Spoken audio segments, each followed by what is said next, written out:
नमस्कार, मैं मेघा हिंदुस्तानी स्वागत करती हूं आपका DS4 न्यूज पर। क्या भारतीय जनता पार्टी के सहयोगी दल अब भाजपा से मुंह मोड़ रहे हैं? क्या एनडीए में दरार आ गई है? बताएंगे आपको कि कैसे पशुपति पारस के बाद अब जीतन राम मांझी का बड़ा बयान आया है, जिससे भारतीय जनता पार्टी की नींद भी उड़ गई है, टेंशन भी बढ़ गया है और अब चुनाव का पारा, सियासी गर्मी और बढ़ गई है। तो क्या खबर है आपको सबसे पहले दिखाते हैं, स्क्रीन पर नजर डालिए। देखिए, लिखा है, हिंदुस्तान की खबर है, बिहार एनडीए के सीट बंटवारे में बखेड़ा करेंगे जीतन राम मांझी, दिल्ली में सीट नहीं मिलने से हम भड़की। अब बता दें आपको, हम पार्टी है जीतन राम मांझी की और उन्होंने कहा है बकायदा भारतीय जनता पार्टी के संदर्भ में कि क्या भाजपा हमारी औकात नहीं समझती है? क्या भारतीय जनता पार्टी को नहीं लगता कि ना उन्होंने हमें झारखंड में सीट दी, ना वो अभी हमें दिल्ली में, ना बिहार में कहीं भी सीट देने के लिए तैयार नहीं है? तो क्या हम उस लायक नहीं है? हमें अपनी औकात दिखानी होगी। भारतीय जनता पार्टी को औकात दिखाने तक की बात यहाँ पर जीतन राम मांझी के द्वारा की गई है और ये लफ्जों से आप समझ सकते हैं कि भारतीय जनता पार्टी के सहयोगी दल अब बिखरते हुए नजर आ रहे हैं। खबर तो ये तक निकली है कि जो जीतन राम मांझी पहले 20 सीटों की मांग कर रहे थे, अब 40 सीटों की मांग कर रहे हैं। जरा सोचिए, भारतीय जनता पार्टी के लिए कितना मुश्किल हो जाएगा उन्हें जीतन राम मांझी को भी समझाना है, उन्हें उनकी सहयोगी पार्टी जेडीयू को भी टिकट बंटवारा करना है। चिराग पासवान भी साथ ना छोड़ दे, उपेंद्र कुशवाहा भी है। ये तमाम नेताओं को सामंजस्य बिठाते हुए टिकट बंटवारा करना है। और जब जीतन राम मांझी के इस बयान पर पूछा जाता है भारतीय जनता पार्टी के प्रवक्ता से, साथ ही भारतीय जनता पार्टी के प्रदेश अध्यक्ष से जब इस मुद्दे पर बात की जाती है, तो उनका कहना है कि ऐसी बातों पर ध्यान न दिया जाए।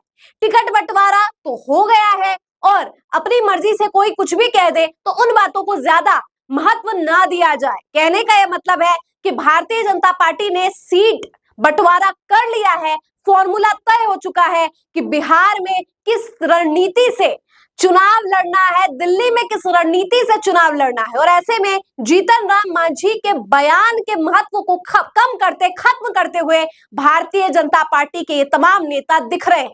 लेकिन आज जीतन राम मांझी कहां पहुंच चुके हैं वो आपको बताते हैं। देखिए, खबर लिखा है, 2 दिवसीय दौरा पर लखीसराय पहुंचे जीतन राम मांझी, बोले हम 40 सीटों पर लड़ने की कर रहे हैं तैयारी, कई योजनाओं को फिर से करेंगे लागू। जरा सोचिए, जिस हम के पास 4 सीटें थी, उन्होंने कह दिया कि भारतीय जनता पार्टी खुली चेतावनी दे दी कि 20 सीट से कम हम नहीं होने वाले हैं और अब वो कह रहे हैं कि 40 सीटों से कम नहीं होंगे और तैयारी जोरों शोरों से चल रही है।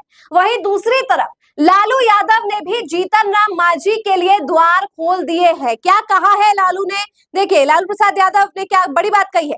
नीतीश कुमार के बाद आरजेडी ने मांझी के लिए खोला दरवाजा, बिहार में कुछ बड़ा होने वाला है। यही लालू प्रसाद यादव ने पहले नीतीश कुमार के लिए दरवाजे खोल दिए थे और अब आरजेडी ने भी कह दिया है कि अगर जीतन राम मांझी उनकी पार्टी, उनके गठबंधन के साथ जुड़ना चाहे तो उनका स्वागत है।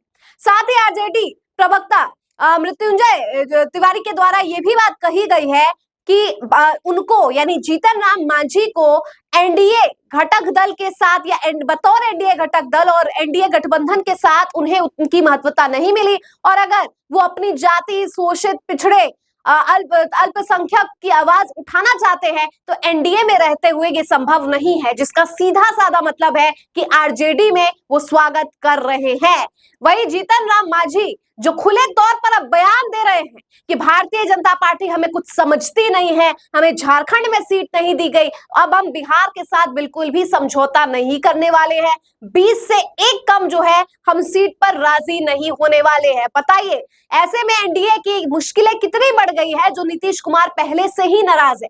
नीतीश कुमार जो चाह रहे हैं कि उन्हें मुख्यमंत्री बनाया जाए, लेकिन भारतीय जनता पार्टी तो महाराष्ट्र के तर्ज पर नीतीश कुमार का हाल करना चाहती है। नीतीश कुमार के साथ लल्लन सिंह और बहुत बड़े जो उनके नेता है या बहुत से जो प्रसिद्ध दिग्गज नेता है जेडीयू के, उनके संबंध अमित शाह के साथ ज्यादा नजदीक है। ऐसे में भारतीय जनता पार्टी तो जेडीयू को तोड़ने तक से पीछे नहीं हटेगी अगर नीतीश कुमार अपने बारे में सोचेंगे, अपने मुख्यमंत्री चेहरे के बारे में सोचने लगेंगे। यानी अमित शाह ने तो फुल प्रूफ तैयारी कर रखी है। वही राहुल गांधी की मीटिंग भी होनी थी, वो भी हुई है। नीतीश कुमार से। तो सोचिए कितना कुछ बड़ा पहले ही खबर निकल कर आई थी, दही चूड़ा के बाद, खरमास के बाद बहुत कुछ बड़ा होने वाला है बिहार में। और अब जीतन राम मांझी ने बात कही। इससे पहले पशुपति पारस के साथ भी मुलाकात जो है हुई थी और आरजेडी की भी मुलाकात हुई थी, जिससे साफ पता चल रहा था कि एनडीए में अब टूट हो गई है, बिखरता हुआ एनडीए ताश की पत्तों की तरह नजर आ रहा है। अब आगे देखना होगा कि ये जो तमाम खबरें, बिहार के चुनाव में अभी 8 महीने बाकी है, लेकिन सरगर्मियां ऐसी तेज है मानो महज 8 हफ्ते बाकी हो। तो आगे आने वाले दिनों में कैसे सियासत बदलने वाली है और बिहार में क्या उठापटक होने वाले हैं, आपको तमाम खबरों से बताएंगे, मुखातिब कराएंगे। DS4 को सब्सक्राइब कर लीजिए। धन्यवाद।